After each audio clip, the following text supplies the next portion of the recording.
שלום לכם, אנחנו אנשי העולם התחתון, וזה החתול שלי, כפי שזה נקרא. זה החתול, לא יודע איך שזה כאילו. זה העוזר, אבל גם... רגע, מה הוא חייב לי? רגע, זה לא הערוץ שלנו. הצופים מחכים. זה ערוץ.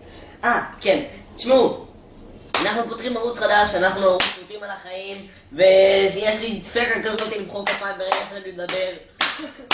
זה גם משהו, יש לו משהו. אני אוהב ככה לשבת לו. כן.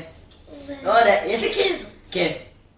טוב, אז בערוץ הולך להיות... לא טוב, תסביר להם. בערוץ, יאללה, תנו לו לנאום שלוש, יאללה, ארבע,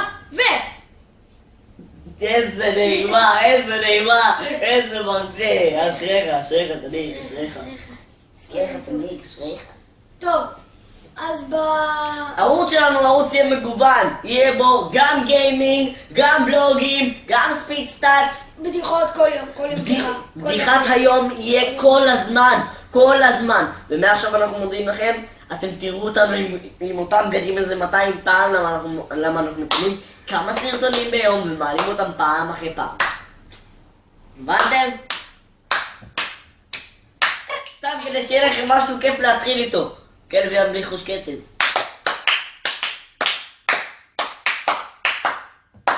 טוב, אז תודה שצפיתם. אנחנו חמוד. בקרוב נעלה עוד סרטונים על הגיימינג, על הוולוגים, ובקרוב יהיה גם וואי, לא הצגת את עצמי. לא הצגת את עצמי.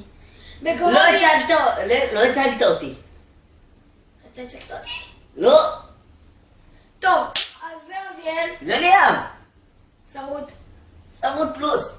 שרוט על החיים. שרוט על החיים. יש שני סוגים של אנשים בעולם, שרוטים על החיים ושרוטים נפשית. שאלה ברמת התחתונה.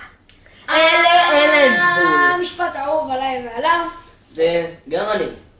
שרוט על החיים. רואים אחרת? חושבים אחרת. חולמים אחרת? מדמיינים אחרת. שומעים אחרת. היי מורליק. טוב, אז עוד מעט יהיה גם אינטרו בקרוב.